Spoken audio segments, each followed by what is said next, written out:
Bonjour, moi je vais aujourd'hui vous parler de la question de la perspective des usages du numérique par une analyse de l'évolution qu'il y a eu sur les outils numériques depuis pas mal d'années et les perspectives qu'on voit émerger aujourd'hui assez fascinantes et qui ici au Grand Palais peuvent faire sens. Alors pour le coup, étant dans le Grand Palais, je me suis permis de faire des analogies à quelques peintres ou sculpteurs, ou en tout cas artistes, qui ont été exposés ici, plutôt que vous montrer littéralement des produits numériques qui existent ou qui ont existé pour faire réfléchir. Donc, et je commence par Tinguely, une sculpture d'un visage animé, en fait une animation assez mécanique. Et c'est une analogie à ce qu'ont été les ordinateurs au tout début, en fait, hein, des systèmes relativement fermés qui fonctionnaient avec une intelligence intégrée, pour ne pas dire enfermée dans les machines, et qui faisaient ce qu'on leur demandait de faire, des tâches que l'on leur déléguait, sans réelle capacité d'apprentissage ou d'évolution. Et donc ce sont les premiers ordinateurs, en fait. Ici, une peinture de Francis Bacon, qui est un autoportrait, en fait, qui montre l'évolution de son état psychologique, un personnage évidemment assez tourmenté, qui, en fait, ici est une analogie pour parler des systèmes numériques qui sont en transformation permanente. Et j'insiste sur ce point, ça me paraissait important parce que c'est pour moi une révolution. C'est que on ne s'en rend pas très compte. Si on fait une analogie avec Facebook, eh bien, si vous faites des copies d'écran de Facebook régulièrement pendant un temps et que dans 6 mois vous regardez ces photos-là, ces copies d'écran, vous réaliserez à quel point Facebook ça a changé, mais que vous n'avez pas réalisé au quotidien comme Facebook a changé. Donc, on est en train de concevoir des organismes en fait en transformation permanente. Les modalités de projet sont totalement nouvelles. Ces systèmes peuvent apprendre des usages, des contextes, leurs formes et leurs fonctionnalités sont toujours en évolution. Et ça c'est fondamentalement nouveau. C'est plus un objet figé avec son intelligence intégrée, c'est un processus, c'est un système qui apprend et qui se transforme. Et finalement, la conception consiste à l'écriture de cette transformation ou à l'accompagner. Ils sont en général à la conjonction de l'intention du créateur et de l'utilisateur. Donc si je reprends l'analogie à Facebook, l'évolution, c'est à la fois l'intention du concepteur et puis l'observation de ce que l'utilisateur en fait en temps réel. Et cet organisme se transforme en captant les informations de ce qui est en train de se faire. Par analogie, on parle dans l'étude des langues du diachronisme. On dit qu'une langue évolue dans le temps, elle est vivante, et il y a un phénomène diachronique. Ce phénomène-là existe dans le numérique aujourd'hui. Les systèmes qu'on a, les applis dans les smartphones sont en transformation permanente, elles sont diachroniques. En ce sens-là, c'est assez nouveau parce que finalement, elles vont coller à notre actualité, elles vont s'adapter à nos usages, elles vont se transformer et grandir avec nous.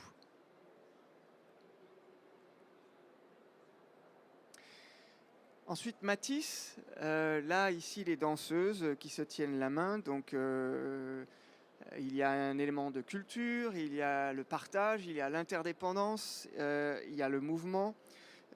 Donc, une métaphore pour exprimer que finalement, ces systèmes-là qui sont devenus en transformation permanente, ils sont aussi très interdépendants les uns des autres. Et donc, on parle aujourd'hui, et à mon sens c'est un abus de langage, d'Internet des objets. Pour moi, l'Internet des objets, ça serait connecter des sculptures de Tinguely les unes aux autres. Ça n'a pas grand intérêt. On parle parfois d'Internet des données. C'est un peu plus intéressant, mais les données finalement ne sont pas grand-chose sans le contexte et l'usage. Moi, je préférerais à l'Internet des objets et l'Internet des données parler d'Internet des usages. Pourquoi ? Parce qu'en fait, ce qui est en train de se passer, quand les données vont circuler entre les différents usages, eh bien, prenons le cas de la santé, du bien-être, du sport, par exemple, les données, les usages qui étaient dans ces domaines-là avaient une certaine porosité, mais elle était sans commune mesure avec ce qui va se passer quand aujourd'hui ces données, ces mêmes données, vont circuler entre ces usages-là. Et ce qui est la vraie révolution, c'est pas l'Internet des objets, le fait que les objets soient connectés, c'est l'Internet des usages, parce qu'en fait, on se retrouve avec des univers qui se croisent, et avec quelques surprises parfois, des croisements qui peuvent être inattendus, des croisements d'informations qu'on ne pouvait pas avoir auparavant. C'était une question d'échelle aussi, puisque en fait, ce sont des données sur soi pour soi, sur soi pour soi, sur soi pour soi ou dans un groupe, dans une ville, dans un pays. Et donc, il y a différents niveaux de lecture, qu'elles soient micro, mezzo, macro. Ces usages-là se contextualisent et sont mis en relation. On révèle notre interdépendance. C'est que finalement, on sait que ceux qui pratiquent la collecte d'informations dans les quantified self, par exemple, ne gardent pas les informations. Pour eux, ils les partagent, en fait. Et l'intérêt le bénéfice de la transformation de nos pratiques, il commence par le partage. J'ai de l'information, je la partage, on est interdépendants, il y a quelque chose qui se construit par la communauté.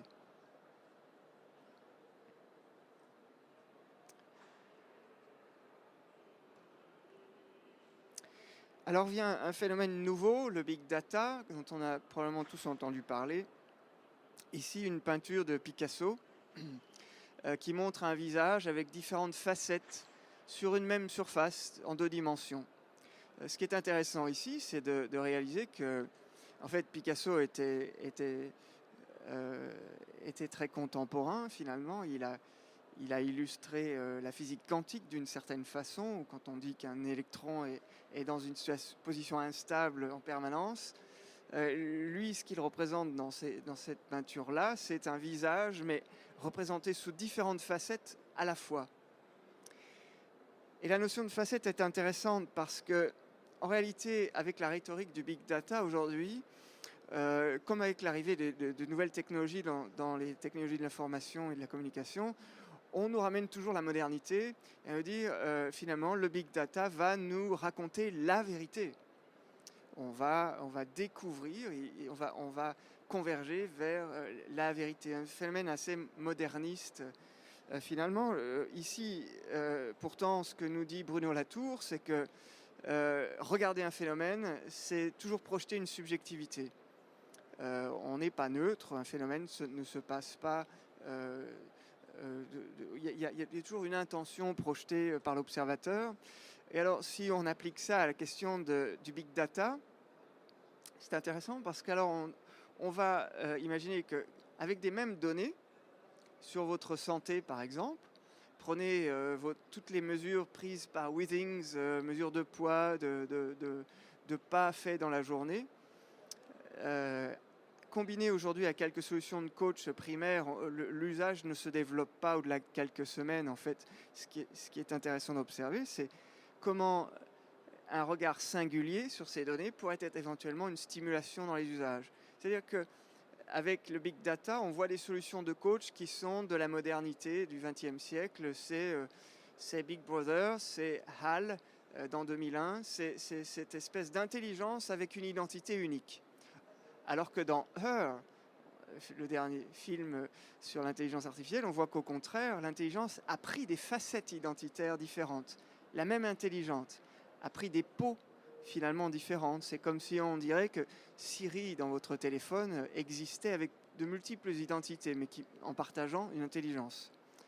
Ces identités-là, et la subjectivité dont parle Latour, moi je fais l'hypothèse qu'elles sont structurantes. C'est que des solutions de coach génériques pour vous faire changer ou motiver à changer vos pratiques pour perdre du poids, elles ne seront jamais aussi bonnes que les solutions analogiques que vous voyez, qui sont souvent des relations à un médecin ou à une vedette télé ou qui est une star de la télé qui vous publie dans le magazine avant l'été des programmes pour perdre du poids. Cette association à ces figures-là, elles sont structurantes, elles sont motrices pour vous engager.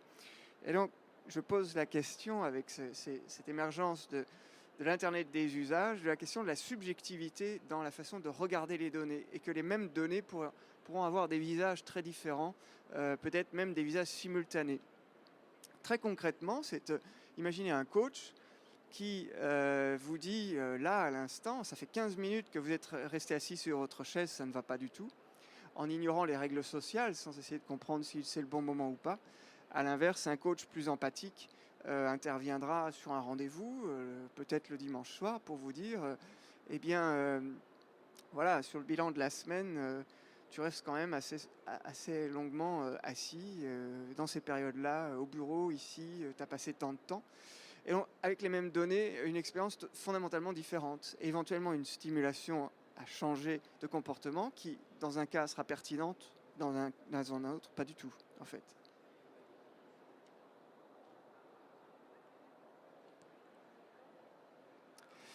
Et donc, si on parle de cette subjectivité sur les données, ce qui me semble intéressant, c'est d'évoquer le fait que, alors, on aura peut-être la capacité à développer des fictions. On dit, en fait, c'est... Pardon, je vais tomber la télécommande pour relire mes notes. Edgar Morin, je crois, qui disait que, en fait, la fiction est plus réelle que le réel. Alors, si on peut regarder des données sous différents angles, qu'on peut y appliquer des filtres, comme un Instagram sur les photos, on peut voir le monde sous des angles différents, alors c'est l'opportunité de créer différentes fictions ou de vivre les expériences nouvelles. Et en tout cas, culturellement riches, qui ne serait pas la seule conséquence de cette vision solutionniste, comme on l'appelle, de la Silicon Valley, qui, de façon très fonctionnelle, résout des problèmes sans prendre la question de la culture et de l'expérience individuelle. Donc l'hypothèse que je fais ici, c'est que, la peinture est intéressante parce que c'est John Malkovich, peint par Sandro Miller, qui réinterprète des grands classiques du portrait et qui réinterprète en fait le portrait de Marilyn Monroe, mais il y a là-dedans des signes, il y a quelque chose qui relève de la fiction, une expérience individuelle. Je fais l'hypothèse aujourd'hui qu'avec le big data et l'Internet des usages, on pourra en réalité transformer beaucoup plus la société, non plus par des solutions techniques et fonctionnelles, mais par des fictions qui, augmentant le réel, pourront le transformer bien plus. Voilà, merci.